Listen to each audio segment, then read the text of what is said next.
Apa ciri-ciri mereka yang darahnya sudah mulai rusak, pembuluh darahnya sudah mulai tersumbat?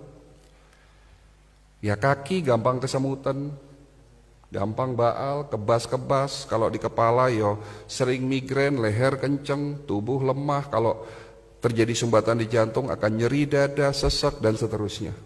Itu menunjukkan bahwa sudah terjadinya kerusakan darah dan pembuluh darah. Pertanyaannya lagi, apa yang menyebabkan kerusakan darah dan pembuluh darah? Sehingga terjadinya kerusakan di sel-sel kita. Penyebabnya karena faktor radikal bebas. Tolong ini diperhatikan, ini penting sekali ilmunya. Radikal bebas. Radikal bebas itu satu molekul yang kehilangan pasangan elektronnya, sangat reaktif, kalau nempel di sel, sel kita rusak. Entah itu sel darah merah, entah itu sel darah putih, di mana sel darah putih kita tahu sebagai antibodi tubuh kita, entah itu di pembuluh darah. Kalau terjadinya kerusakan di pembuluh darah, ya akan terjadi peradangan. Ini bahaya sekali. Kalau terjadinya peradangan atau inflamasi terjadi di pembuluh darah kita. Ini yang menyebabkan pembuluh darah kita menjadi rusak. Yang pada akhirnya kolesterol, zat-zat sisa itu mengendap di tempat terjadinya peradangan tadi. Sehingga terjadi yang namanya plak atau sumbatan pembuluh darah. Nah, radikal bebas itu terbentuk akibat proses oksidasi. Tolong perhatikan lagi. Oksidasi ini apa? Oksidasi itu contohnya kalau di luar sana besi berkarat. Berarti tubuh kita bisa karatan, ya. Proses oksidasi terjadi secara alami, Bapak Ibu sekalian. Di saat kita bernafas, beraktivitas, saya berbicara, bahkan kita tidur terjadi proses oksidasi. Ya. Karena manusia tidak bisa menghindari proses oksidasi, Allah sudah menciptakan obatnya ada dalam tubuh kita. Diproduksi tanpa Bapak Ibu sadari sejak kita kecil, ya, di saat kita lahir di dunia sampai nanti kita mati. Ada obat dari segala macam obat, rajanya obat sebagai benteng pertahanan pertama yang dapat menetralisir terjadinya oksidasi. Kalau tidak ada obat ini, 5 menit tubuh kita rusak, Pak. Namanya antioksidan, betul. Kalau hari ini kita masih berkecimpung di vitamin, di antibodi, sudah ketinggalan zaman, Pak. Hari ini dokter-dokter di Eropa, di Amerika, penemu-penemu suplemen, itu bagaimana caranya menemukan satu antioksidan yang kembali lagi tujuannya untuk menetralisir terjadinya oksidasi agar tidak terbentuk yang namanya radikal bebas. Ini penting sekali. Antioksidan diproduksi dalam tubuh kita.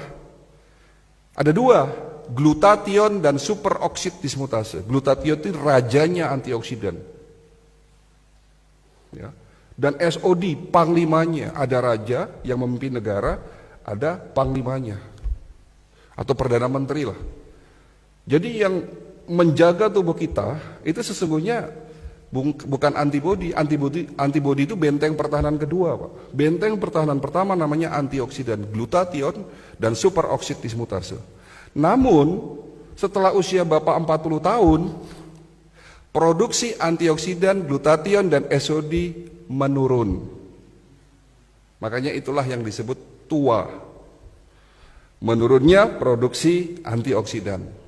Sehingga pada saat usia 40 tahun dan terus bertambah, terjadinya oksidasi yang tidak diimbangi dengan produksi antioksidan, sehingga terbentuk yang namanya radikal bebas. Dan radikal bebas inilah yang mulai merusak pelan-pelan sel-sel tubuh kita. Sudah mulai jelas ya, Pak? Sudah mulai jelas ya? Oke. Tapi Allah Maha Baik. Allah bukan hanya menciptakan antioksidan dalam tubuh kita, tapi juga sudah menyiapkan plan B-nya. Menciptakan antioksidan ada di sekitar kita sebagai obat, sebagai penawar. Ada di mana? Ada di buah dan tanaman herbal. Yang di mana antioksidan itu disebut sebagai prajurit-prajurit antioksidan. Jenisnya ada ratusan. Contoh, resveratrol, antioksidan yang dapat mencegah dan mengobati penyakit darah dan jantung, stroke. Ada di buah yang berwarna merah keungu-unguan. Buah apa itu? Anggur, blueberry, strawberry, buah delima. Terong bukan buah, Pak. Ya. Tapi ada juga buah yang banyak mengandung antioksidan resveratrol. Selain itu juga banyak mengandung antioksidan lainnya.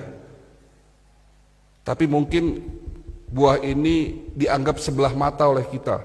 Padahal ini rajanya buah yang ada di Indonesia. Mungkin kalau delima susah, blueberry susah. Tapi buah ini ada di Indonesia. Namanya buah jamblang. Oke, jamblang bagus. Tapi ada yang lebih baik dari jamblang. Apa? Buah manggis, Pak. Kapan terakhir makan buah manggis?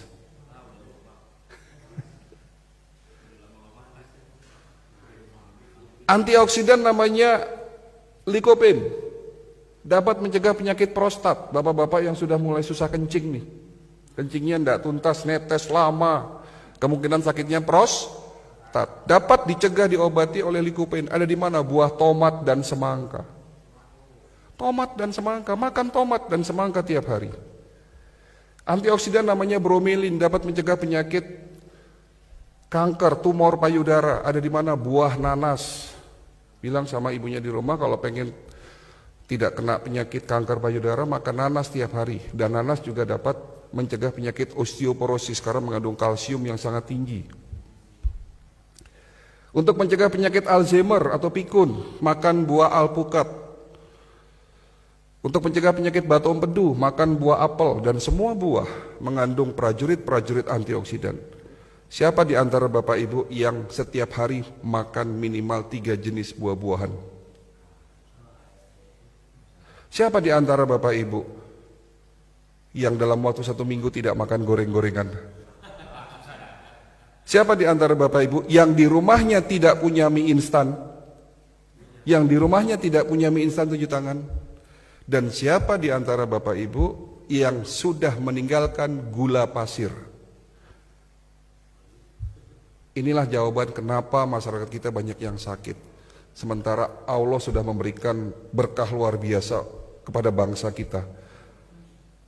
Betul? Iklim terbaik, tanah paling subur, produsen buah terbesar di dunia, dan produsen tanaman obat terbesar nomor 2 di dunia. Ada 40.000 jenis tanaman obat yang belum kita manfaatkan secara benar. Ya. Antioksidan. Lalu bicara antibodi. Antibodi nggak usah dibahas lah, udah terlalu kuno ya. Tapi itu juga penting, di mana benteng pertahanan kedua adalah antibodi. Dan benteng pertahanan ketiga, ya, proses yang paling penting dari semuanya itu adalah regenerasi sel. Kenapa penyakit diabetes nggak bisa sembuh-sembuh? Ya karena obat yang selama ini kita minum hanya sekedar nurunin gula. Tapi yang harus dilakukan, lakukanlah pengobatan secara holistik. Dibersihkan tubuh kita dari radikal bebas, dinetralisir proses oksidasinya, tentunya dengan herbal golongan fitofarmaka yang mengandung senyawa aktif antioksidan, ya. Lalu dikuatkan imunitasnya dan diberikan herbal atau suplemen yang memiliki fungsi regenerasi sel. Itulah holistic integrated medicine.